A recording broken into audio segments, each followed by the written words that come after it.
Esse é o Ancapso e nós vamos falar agora sobre a situação na Ucrânia, hoje dia 26 de junho de 2024, são 8 horas da manhã aqui no Rio de Janeiro, 2 horas da tarde lá em Kiev, no momento que eu gravo esse vídeo, e tivemos a liberação de imagens sobre aquele ataque que aconteceu alguns dias atrás, em que resultou num míssil ataque ucraniano atingindo uma praia aqui em Sevastopol, né? A gente explicou a situação, o míssil foi derrubado pela defesa antiaérea russa e acabou causando o problema, né? De qualquer forma, é aquilo que falou o porta-voz do Pentágono ontem, os russos podem resolver esse tipo de problema de qualquer forma saindo do território ocupado ucraniano, resolveria o problema imediatamente. As imagens são chocantes, tá? Mostram realmente munição cluster na praia e algumas pessoas sendo atingidas, né?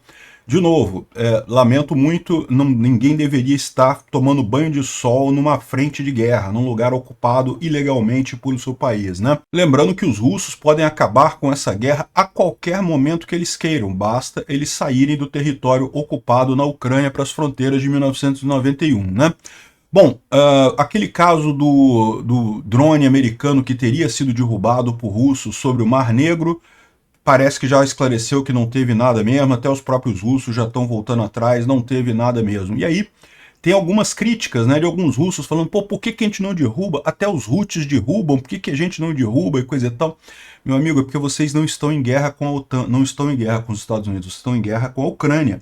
Vocês sabem que se vocês realmente instigarem os Estados Unidos, realmente instigarem a OTAN a ponto deles entrarem nessa guerra, a guerra acaba amanhã com o pessoal tomando cafezinho na Praça Vermelha, lá com soldados da OTAN tomando cafezinho na Praça Vermelha amanhã cedo, né? Então é por isso que vocês não derrubam igual os Houthis. Os Houthis não estão nem aí porque eles sabem que eles são malucos mesmo, então não tem problema para eles, né? Mas aqui nesse caso a situação é muito séria, né? Russos são covardes ao dizer que estão lutando contra a OTAN. Não, não estão lutando contra a OTAN, estão lutando contra a Ucrânia. E eles sabem muito bem disso no final das contas, né? Na linha de frente, nenhuma grande novidade, continua a mesma situação. O que a gente tem de novidade são alguns relatos muito pessimistas de soldados russos, principalmente aqui no fronte de Kharkiv. Parece que a moral está muito baixa. A explicação é muito simples, é aquilo que eu falei para vocês. Os russos estão se dando conta, neste momento, de algo que os ucranianos se deram conta já na ofensiva do ano passado, que estamos no stalemate. Não tem como avançar, a paridade de forças não dá para nenhum dos dois lados avançar significativamente, né? Só que para os russos isso é uma notícia muito pior do que para os ucranianos foi, né? Porque para os ucranianos a situação é simples, a gente precisa de armas para sobrepor esse stalemate, temos que ter alguma força além disso, né? Alguma tecnologia, alguma capacidade além do que a gente já tem hoje, e a resposta para isso são os F-16, que devem começar a chegar agora, no verão, né, e vão chegar aí até o final do ano, como eu falei. Não acredito que vai ter nenhuma grande ofensiva este ano na Ucrânia ainda, mas em algum momento do ano que vem deve ter isso, justamente por quê? Porque aí a Ucrânia vai ter uma supremacia aérea ali na linha de frente e vai poder fazer realmente o avanço, vai quebrar esse empate de forças que tem aqui, né? Os russos têm uma visão muito mais dramática disso, que é o seguinte, o que eles vão fazer? Eles não conseguem importar avião de ninguém, eles não conseguem construir avião melhor do que o que eles já têm. A capacidade da economia russa já está indo para o buraco. Ou seja, eles estão no stalemate e eles não têm como contornar isso, não têm como melhorar isso, ao contrário, sabem que a coisa tende a piorar a partir daqui, né? Por isso que você já está vendo por aí algumas russetes entendendo que a coisa está indo para o buraco realmente, né? Ah, mas os russos ainda ocupam 17% da área da Ucrânia, né? É mais ou menos o que está ocupado hoje, é cerca de 17% da área da Ucrânia. É verdade, por enquanto eles estão dentro do território ucraniano. Mas isso não quer dizer ganhar a guerra, meu amigo. Ganhar a guerra, o Hitler chegou a tomar uma parte enorme da Rússia, da União Soviética na época, e acabou perdendo tudo. Não quer dizer nada esse negócio de ter território na mão. As perspectivas daqui para frente para os russos são tristes, né? Bom, a gente tem mais algumas novidades, tivemos uma troca de prisioneiros, muito bom isso, sempre bom ter essa troca de prisioneiros, né? Um monte de soldados ucranianos voltando para casa. Tivemos também a censura russa da mídia europeia, vários jornais europeus foram proibidos de circular na Rússia, você não consegue acessar mais os sites a partir da Rússia. Isso já era algo previsível, né? Ou seja, à medida que a coisa vai ficando pior para o lado dos russos, eles vão tentar calar mais a liberdade de expressão, mas nada que não se resolva com uma VPN muito facilmente lá na Rússia, né? E também a gente tem a eleição para a OTAN, né? O Mark Rutte, que era o ex-primeiro-ministro da Holanda, vai assumir como presidente da OTAN, como comandante-chefe da OTAN, no lugar do Jens Stoltenberg, né? Então tá uma mudança que, na verdade, mantém, né, uma continuidade em termos de administração. Muita gente na Ucrânia preferia que alguém do leste europeu assumisse a OTAN, alguém da Letônia, Estônia, Lituânia. Por quê? Porque sabe do risco que são os russos, né? Sabe do problema dos russos. Mas o Mark Rutte também é um excelente comandante, eu tenho certeza que foi uma boa escolha no final das contas, né? Vamos falar sobre esses e outros assuntos em detalhes. Essas notícias foram sugeridas por Político é Ladrão, Milei tá bem forte e várias outras pessoas. Obrigado aí ao pessoal que sugeriu notícias lá no nosso site, no wrevolving.com. E obrigado a você que está assistindo o nosso vídeo. Se você gosta do nosso conteúdo, por favor, deixe o seu like e se inscreva aqui no canal, né? Pois bem, teve alguns drones aqui, mas pouca coisa. Foram 4 Zala, um Supercam e um Lancet. Um Lancet foram derrubados pelos ucranianos de ontem para hoje, né? Então nada significativo em termos de ataque. Aliás, não teve ataque nem de um lado nem de outro de ontem para hoje, né? Agora a gente tem algumas imagens realmente impressionantes aqui daquele caso que aconteceu alguns dias atrás, né? A Rússia liberou a imagem da praia em Sevastopol, que os ucranianos fizeram um ataque contra instalações militares ali em Sevastopol. Essa praia fica a coisa de menos de 1 quilômetro da instalação militar, e os russos resolveram interceptar o míssil ATACMS em cima da praia. Então o míssil foi interceptado em cima da praia. Você vai ver aqui, ó, os bomblets, né? O ATACMS, ele é um míssil de fragmentação, ou seja, ele solta uma série de bomblets, né? De pequenas bombinhas, justamente para destruir uma área maior, né? E você vai ver várias dessas bombas caindo na água e aqui na areia também, ó. Então, aqui está na praia, você percebe que o pessoal ouviu o barulho da interceptação, já ficaram preocupados, começaram a correr. Aqui, ó, começam a cair os bomblets na água, mas alguns caem aqui na terra também, né? Alguns caem aqui na região aqui perto do salva-vida, ou seja, caíram na areia. Como a gente falou, parece que teve 4 mortes e um monte de feridos, inclusive. Por sorte do pessoal, a maior parte dos bomblets caiu na água, né? Deve ter havido também uma grande quantidade de DUs, né, de bomblets que não explodiram. Por quê? Como é que funciona o ATACMS? Ele vem o míssil, né? Quando ele está perto de atingir o alvo, ele começa a girar, porque o giro dele é que arma os bomblets, né? Então esse giro arma os bomblets por inércia, e aí quando ele solta, os bomblets vão e caem, e aí explodem quando tocam no solo, né? O que aconteceu nesse caso? O míssil ainda estava no alto, foi interceptado por um outro míssil de defesa antiaérea. Então é possível que a maior parte dos bomblets não chegou a ser armada, porque é preciso um tranco para armar esses bomblets, né, essas bombinhas.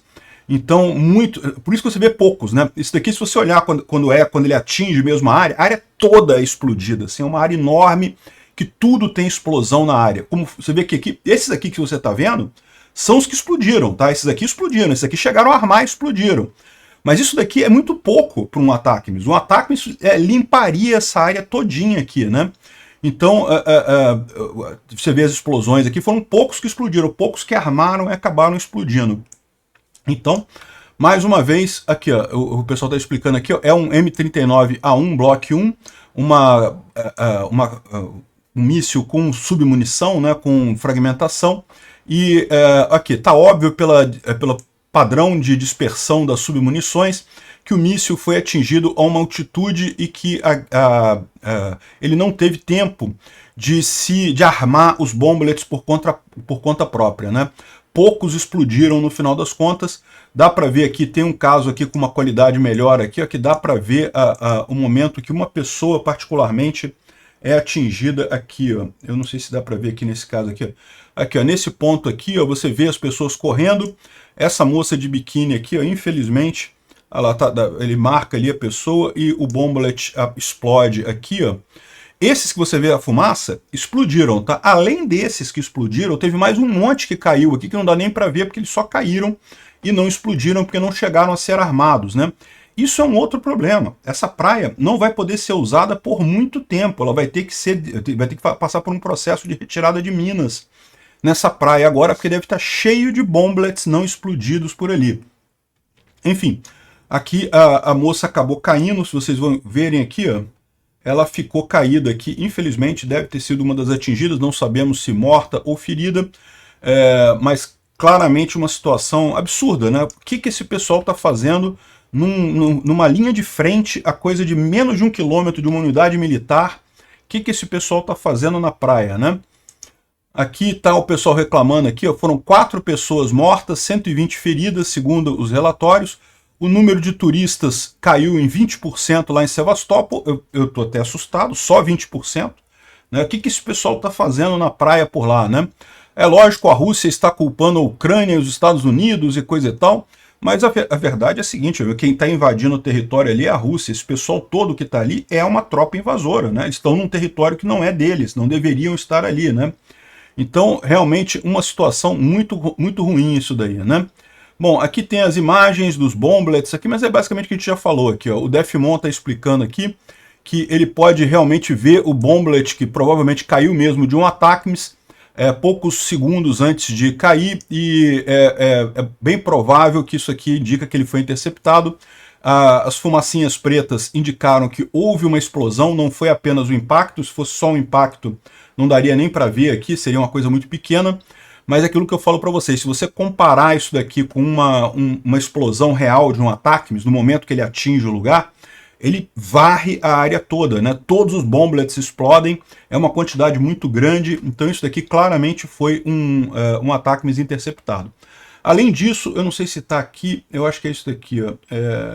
Cadê? Não botei aqui o print, mas não tem importância não. Eu já falei sobre isso ontem, né? Tem também as imagens do míssil interceptador russo, tem destroços desse míssil também na região de Sevastopol, ou seja, mostrando exatamente que foi uma interceptação russa que aconteceu aqui, né? É lógico, a Rússia está acusando os Estados Unidos por um ataque bárbaro e Putin revisa o uso de armas nucleares. A velha tática de medo dos russos, de ficarem falando, não, vou usar bomba, vou usar bomba. Eles não vão usar a bomba, eles sabem que a essa altura do campeonato, do jeito que a Rússia está destruída por essa guerra, mesmo que o Putin dê a ordem para usarem a bomba, ele não vai ser obedecido, então não tem nenhuma chance deles usarem isso. Eles sabem que isso daí seria o caminho mais rápido para a derrota da Rússia no final das contas. Não há absolutamente nenhuma chance do Putin usar a bomba nessa guerra, né? A bomba atômica, eu digo, né? O que vai ficar é chorando de novo, ameaçando, porque muita gente cai nessa onda do medo, né? As russetes aqui no Brasil ficam o tempo todo, vai usar bomba, vai usar bomba. Não vai usar bomba, né? Se ele chegar a usar a bomba, vai ser muito pior para ele perde a guerra muito mais rapidamente, porque aí vai perder o apoio da China, o pouco apoio que ainda tem da China, de países ali, do Irã, desses países que estão no eixo do mal ali. Esse pessoal, ninguém quer o que use a bomba, eles sabem que no momento que usar a bomba vai ser uma lambança mundial a coisa. Então é só ameaça mesmo. O único valor da bomba atômica é esse, é o da ameaça. Não tem a possibilidade de usar de fato, né? Por isso que eu também acho que é uma besteira o Brasil correr atrás disso. Serve para nada a bomba atômica. Bom, aqui ó. Curiosamente, os ucranianos descobriram mais uma bandeira ucraniana em Belgorod. Parece que virou moda lá em Belgorod as pessoas botarem bandeira da Ucrânia na casa com medo dos drones ucranianos, né? Aqui ó. Belgorod, o pessoal, um monte de gente está botando bandeira da Ucrânia no teto da casa para evitar ataques de drones, né? E o governador lá da província disse para os policiais para deixar para lá, porque, né, deixa para lá, eu entendo o pessoal, está desesperado e coisa e tal, né? Mas não deixa de ser curioso isso daí, né? Porque em última análise começa a pessoa mostrar apoio para a Ucrânia, né? E vocês lembram, Belgorod já foi da Ucrânia. Belgorod, pelo mapa da Ucrânia em 1919, né, quando a Ucrânia também tentou se separar da União Soviética, né, na verdade na época do Império Russo, quando o Império Russo caiu e a Ucrânia ia se tornar independente, mas aí logo em seguida acabou sendo absorvida pela União Soviética, incluía toda essa região de Belgorod, Kursk, Rostov-on-Don, Krasnodar, tudo isso daí era Ucrânia também, né? Mas a Ucrânia não tem interesse nisso daqui não. A Ucrânia quer agora as fronteiras de 1991, que foi as fronteiras reconhecidas internacionalmente, aceitas inclusive pela Rússia, né? Bom, os ucranianos atingiram um ponto de concentração de tropas russas ali em Belgorod, que estavam numa escola em Belgorod a 25 quilômetros. Então tá aí, tá vendo? Não botaram bandeirinha da Ucrânia na escola, aí foi atingido pelos ucranianos.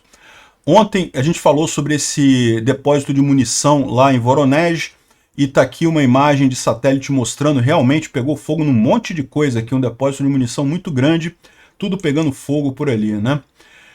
O pessoal tá brincando aqui, a Intel tá brincando que a Rússia não está winning, ela está winning, né? Tá chorando e não vencendo, né? As palavras em inglês são muito parecidas, né? Winning e winning. É impressionante como mudar as duas letras muda uma sentença, né? E ele fala aqui, ó, desde a noite muitos canais do Telegram têm escrito problemas sobre a queda do drone no Mar Negro, né? E não importa que não tenha confirmação, o importante é que nós estamos com medo de derrubar tais porcarias americanas e temos que ser cuidadosos com isso, né? Ou seja, o cara está reclamando aqui que não tem confirmação nenhuma de cair o drone, mas o principal é isso, o pessoal está com medo de derrubar o drone. Desde o início do ano, os Houthis do Iêmen já derrubaram 5 drones americanos e abertamente anunciam isso, mostrando os destroços e coisa e tal, e nós ainda estamos com medo, apesar do fato das armas serem contra nós e não sei o que lá, e não sei o que lá. E nós falamos sobre a TV, que não temos medo de nada, que estamos lutando contra a OTAN e coisa e tal. Os Houthis não têm medo mesmo, mas nós temos medo. Fica parecendo patético. É verdade, é o que eu falo para vocês. O pessoal na Rússia devia admitir de uma vez o que a gente fala o tempo todo. Não, a Rússia não está lutando contra a OTAN. Vai ser muito fácil a Rússia saber que está lutando contra a OTAN, porque vai ter um monte de soldado da OTAN. No dia que a Rússia estiver lutando contra a OTAN, vai ter um monte de soldado da OTAN tomando cafezinho na Praça Vermelha, uma semana depois de começar essa luta contra a OTAN. Então é muito fácil perceber a diferença. Não, vocês estão lutando contra a Ucrânia, né?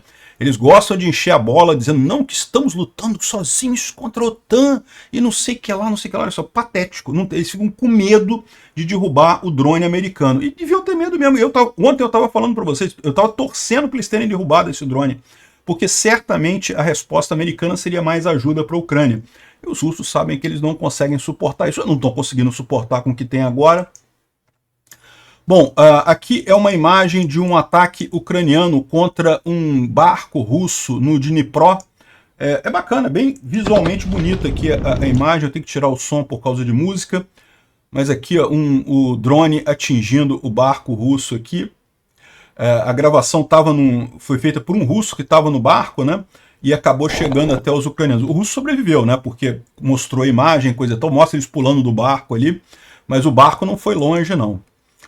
Aqui um russo, eu não posso tocar esse vídeo todo porque mostra um monte de cadáver aqui, mas um soldado russo passando pela rota da saída da unidade dele lá na região de Avdiivka, né, Ocheretny, e falando aqui, mostrando um monte de colegas dele, tudo destruídos e coisa e tal. Ele fala que, olha só, tudo quebrado aqui, tem um cara ali todo destruído em pedaços, um monte de equipamento destruído, ele vai só mostrando as tragédias ao longo do caminho, né? E aqui mais uma imagem também, que eu também não posso mostrar muito, porque mostra também um monte de corpos. Aqui eu vou botar esses 2 tweets, eu vou botar no link na descrição do vídeo, caso você queira ver, né? Mas aqui mostra um monte de corpo também na região de Kalinivka, que é ali perto de Ocheretny também, ali perto de Avdiivka. Um monte de equipamento russo destruído, a tentativa de avanço russo ali que não deu certo, né? E lá no fronte de Kharkiv, isso daqui é a análise feita por um ucraniano da situação dos russos ali em Kharkiv, né? Falando que realmente a quantidade de russos se rendendo e desertando é enorme ali na região de Kharkiv. Ele explica que a situação, o primeiro colapso aconteceu depois da 7ª Brigada de Rifle Motorizado, que perdeu a maior parte do pessoal ali numa tentativa de ataque. O resto do pessoal teve que se render ou então fugir para a retaguarda. Aí fala de outros casos aqui, mostrando como é que a situação dos russos está realmente complicada, né? E parece que os comandantes russos estão nervosos e com poucas ideias de senso comum e acabam recuando para táticas de controle brutais das próprias forças, né? Os tais batalhões penais, no final das contas. Ele termina aqui com Slava Ucraína. Esse relato aqui é um relato feito pelos ucranianos sobre a situação das tropas russas, né? Mas a gente tem também uma história aqui de um soldado russo explicando como é que está realmente o estado psicológico dos mobilizados russos agora em junho de 2024. Né? Então ele faz aqui é muito longo, tá? Eu não vou ler tudo aqui, porque se eu for ler isso tudo aqui, mas basicamente é a mesma coisa, a mesma visão de que a situação está muito ruim, o pessoal não tem... está indo para a linha de frente quase que mecanicamente, que não conseguem ver uma possibilidade de vitória. Aqui, ó, a visão dele é marcada pela perda de interesse. Eles não estão interessados, né? Eles vão para a guerra sabendo que não vão a lugar nenhum. É aquilo que eu falo para vocês, o pessoal na Rússia está percebendo agora o que os ucranianos perceberam no verão de 2023. Foi uma percepção dolorosa para os ucranianos, né? Você lembra? A gente falou sobre isso, sobre o artigo do Zaluzhny na The Economist, em que ele falou exatamente isso. Estamos num stalemate, estamos num empate. A diferença de força não é suficiente para nenhum lado fazer algo que realmente seja significativo. E não adianta insistir nesse caso, né? Você vai perder um monte de gente, vai perder um monte de material, mas vai acontecer o que está acontecendo agora com os russos, morrendo um monte de russos, perdendo um monte de material e não avança praticamente nada, uma coisa totalmente irrisória na linha de frente, né? A resposta dos ucranianos foi: vamos refazer o planejamento, a gente precisa ter uma vantagem qualitativa, temos que ter alguma coisa nova para trazer para a linha de frente para realmente mudar a situação. Não adianta insistir mais do mesmo, né? Repetir o erro novamente não vai fazer uma vitória. Não adianta insistir na mesma coisa que deu errado, que vai dar errado de novo. Os russos estão tendo essa percepção agora. Estão vendo também que não adianta isso daí, né? E aí, por que eles estão com uma moral tão baixa assim? Por que está imperando esse desânimo nas tropas russas, né? Ele fala aqui, ó, restrições aumentam, problemas mentais e psicológicos são constantes, o humor se tornou negro e cínico, né? Ou seja, o pessoal está resignado com a situação. Por quê? Porque do lado russo é ainda pior. Não apenas eles chegaram a essa conclusão, como eles olham para a situação dele e falam: como que a gente vai fazer para ter essa mudança qualitativa, né? Os ucranianos têm uma resposta, os ucranianos confiam no Ocidente, os ucranianos têm o F-16, os F-16 que estão chegando aí, que vão fazer uma diferença significativa nessa linha de frente. Os russos não têm o que fazer, né? Já tem até, inclusive, muita russete por aí começando a perceber que não vai ter jeito mesmo não, né? A situação ficou ruim para os russos. Os russos ainda estão dentro da Ucrânia, ainda estão avançando em alguns pontos aqui, um pouquinho, coisa e tal. Mas a situação não está boa, não. E a gente vai falar mais adiante sobre a questão do Trump, tá? Porque ainda tem algumas russetes falando: não, mas quando o Trump entrar, a coisa muda. Não vai mudar não. Mas vamos lá, vamos seguir aqui o nosso caminho, né? Falar sobre os mapas do Pulevolan de ontem para hoje. A gente tem aqui o avanço ucraniano aqui em Glibok. Na verdade, não tem avanço aqui, né? Tá parado aqui. Tem o ataque ucraniano aqui em Glibok, mas está na mesma situação que a gente estava antes, né? E aqui na região de... isso aqui é uma coisa preocupante também. Sinkivka, a leste de Sinkivka, os russos conseguiram avançar um pouquinho aqui. Mais uma vez, um pequeno avanço, que não quer dizer nada, mas é lógico, né? A gente sempre fica preocupado nos pontos sensíveis desse, porque aqui é próximo de Kupiansk. Kupiansk é uma cidade muito importante do ponto de vista estratégico aqui. Ela já esteve ocupada pelos russos no início da guerra, os ucranianos retomaram essa cidade toda aqui, e os russos têm tentado voltar a Kupiansk, né? E conseguiram agora avançar um pouquinho aqui. Não creio que isso daqui tenha dado nenhuma vantagem operacional ou estratégica para os russos, mas de qualquer forma teve um pequeno avanço aqui, né? O Instituto para o Estudo da Guerra fala sobre os mandados de prisão do Gerasimov, do Shoigu e de outras coisas do ponto de vista criminal que aconteceram ontem, né? A gente falou aqui sobre a Corte Internacional e sobre também a Corte Europeia dos Direitos Humanos, né? Outra coisa importante que eles falam aqui, que é particularmente preocupante para nós brasileiros: a Rússia e a Venezuela assinaram um memorando de entendimento. Olha só, as eleições da Venezuela agora no final de julho, o Maduro está perdendo as eleições. Na pesquisa eleitoral, o candidato de oposição, o Urrutia, está com 2 vezes mais votos do que o Maduro, mas existe a chance grande do Maduro fazer alguma coisa, né, fazer algum golpe, e pode ter o apoio da Rússia. Eu não sei se vai ter apoio da Rússia não, porque a Rússia não consegue dar conta da Ucrânia, não tem como ajudar mais ninguém, mas de qualquer forma é aquela tentativa russa de dizer que tem influência aqui na América do Sul, né? Para dar uma merda por aqui, pouco custa, né? Bom, uma boa notícia foi a troca de prisioneiros. A troca de prisioneiros ainda está acontecendo, tá? Ontem aconteceu a troca de 90 prisioneiros ucranianos por russos. Então é sempre uma festa, né? Um monte de gente voltando para casa, é sempre uma coisa muito positiva.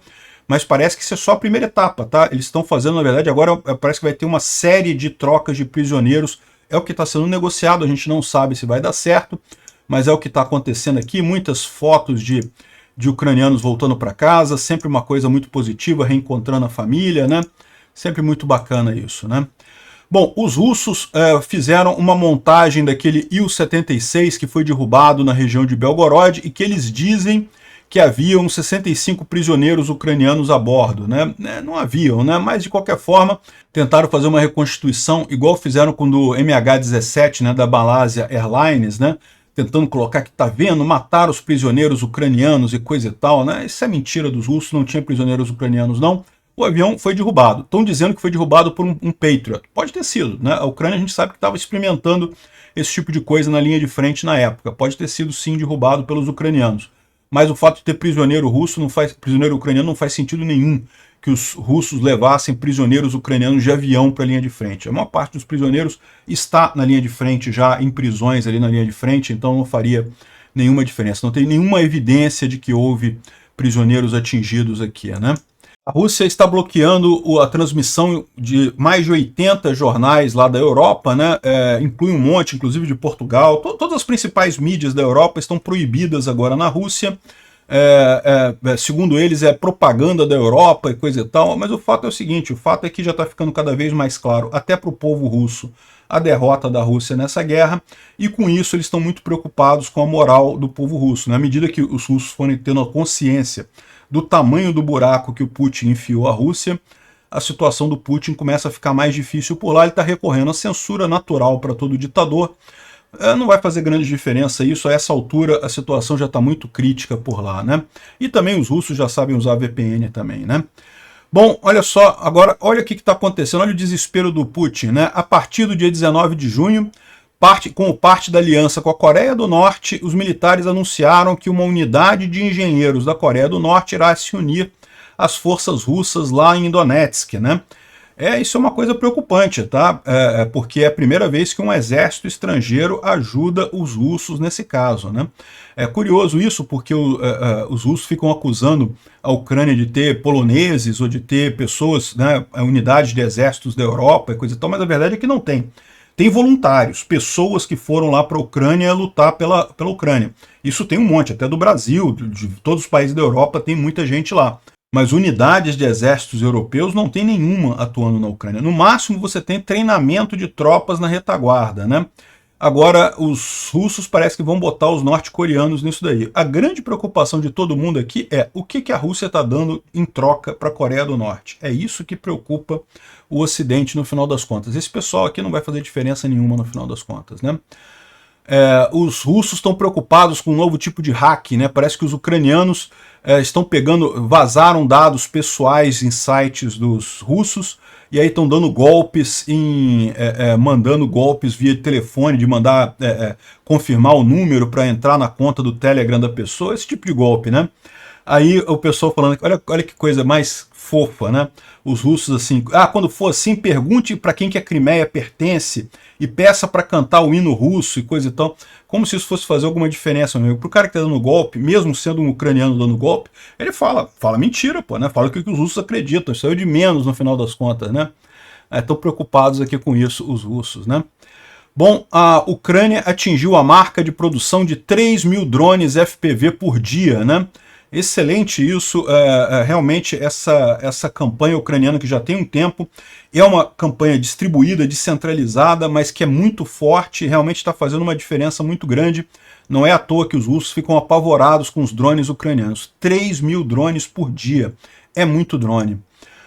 Bom, lá no Daguestão teve mais tiroteio, tá? Lembra que o Daguestão, há uns dias atrás, teve um ataque terrorista, teve, né, pessoas mortas e coisa e tal. Hoje teve mais um problema lá, não está muito claro o que houve não, né? Mas teve mais uma briga lá, mais uma troca de tiros, não se sabe se chegou a ter algum morto, algum ferido. A situação continua tensa lá no Daguestão, né? Aqui, ó, esse aqui foi o vídeo do dia do primeiro atentado, tá? Quando eles atacaram policiais ali em Mahaskala, né? Isso foi esse aqui foi do primeiro atentado. Esse daqui foi o que aconteceu ontem. Ou seja, ainda tem problemas, ainda tá dando confusão por lá no Daguestão, né? Bom, o Zelensky assinou a entrada da Ucrânia na União Europeia, ou seja, vai entrar agora a fase de negociação, né? É uma fase longa ainda até a Ucrânia finalmente fazer parte da União Europeia, mas é a última fase, né? Então tá aqui o Zelensky comemorando com o pessoal, dizendo que, né, quando começou esse sonho da Ucrânia na União Europeia, era um sonho, né, dos ucranianos e coisa e tal, mas agora esse sonho está se tornando realidade, apesar de todas as dificuldades, de todos os problemas e coisa e tal, e a determinação dos ucranianos certamente não vai impedir isso daí, a gente vai conseguir chegar lá e coisa e tal, muito bacana isso daí, né? E o Zelensky também foi a Pokrovsk, lá pertinho da linha de frente, mais uma vez. Pokrovsk, para quem não sabe, é essa região aqui, ó. Pokrovsk é aqui, né? É perto da linha de frente aqui em Ocheretny, aqui que fica todo o comando da linha de frente ucraniana aqui nessa região. O Zelensky esteve lá para falar com soldados, para dar apoio às tropas, para distribuir medalhas e coisa e tal. Então uma mensagem aí de otimismo ali na região, né? Outra boa notícia de ontem, o Mark Rutte, que é o ex-primeiro-ministro da Holanda, agora é o sucessor do Jens Stoltenberg. O Jens Stoltenberg é o atual comandante da OTAN, vai ser substituído pelo Mark Rutte. Então, uma boa substituição. Como eu disse, o pessoal da Ucrânia preferia que fosse alguém do leste europeu, haviam candidatos do leste europeu também, mas no final das contas eu não tenho dúvida nenhuma que foi um bom nome escolhido aqui, né? E por final, ex-conselheiros do Trump propõem plano que condiciona a ajuda à Ucrânia a diálogo com a Rússia e que a negociação vai ser em termos da linha de frente atual e não sei o que é lá e coisa e tal. Gente, isso é propaganda russa. Vocês não estão percebendo isso aqui? Quem falou isso não foi o Trump, não. Foram dois ex-conselheiros do Trump. Olha só como é que isso daqui é propaganda russa na essência. A propaganda russa aqui. Não tem isso. O Trump ele é incapaz de acabar com a ajuda para a Ucrânia. Não consegue. Sabe por quê? Olha só, isso daqui ó, é entre MAGA. Quanto você concorda que é importante os Estados Unidos, para os Estados Unidos, que a Ucrânia ganhe a guerra da Rússia? 70% do pessoal MAGA, do pessoal Make America Great Again, do pessoal que é apoio do Putin. O Putin não pode prescindir disso, não tem jeito, né? Aqui, ó, isso aqui é tudo entre republicanos, os MAGA e os não MAGA. E acreditam que a Rússia está ganhando a guerra. Ok, você pode ter uma percentagem maior do que 50% que acha que a Rússia está ganhando a guerra. Mas a maior parte sabe que a Rússia não pode ganhar a guerra, não tem como deixar isso, né? E só 8% querem que a Rússia ganhe essa guerra. E fazer um acordo de paz nas fronteiras atuais é uma derrota para a Ucrânia, uma vitória para a Rússia. Se o Putin puder fazer um cessar-fogo nas fronteiras atuais, ele ganha essa guerra. É uma vitória, né? É o que eu falo para vocês. Nesse momento, 17% do território ucraniano está ocupado pela Rússia. É mais do que a Rússia ocupava antes disso, então seria uma vitória russa. Não é uma vitória russa, por quê? Porque a situação daqui para frente é muito diferente. A tendência para a Rússia é perder e para a Ucrânia é melhorar. E mesmo o pessoal que apoia o Trump tem essa visão. O Trump pode falar besteira de vez em quando? Pode falar besteira. Cara, que importância. Por que tem jornal noticiando que um ex-conselheiro do Trump falou uma merda? Não tem sentido nenhum isso. Obrigado por assistir o vídeo até o final. Se gostou do conteúdo, não esqueça de deixar o seu like, isso ajuda o canal a crescer e a chegar para mais gente. Se não gostou, deixe o dislike e explique nos comentários como podemos melhorar. Comente também sugestões de temas que podemos trazer por aqui. Comentários insultuosos ou defendendo ditaduras e criminosos de guerra serão sumariamente bloqueados. Agradeço a compreensão. Se ainda não é inscrito no canal, considere se inscrever clicando no botão inscrever-se abaixo e marcando a campainha para todos os avisos. Se quiser ajudar o canal, veja no nosso site como você pode fazer isso.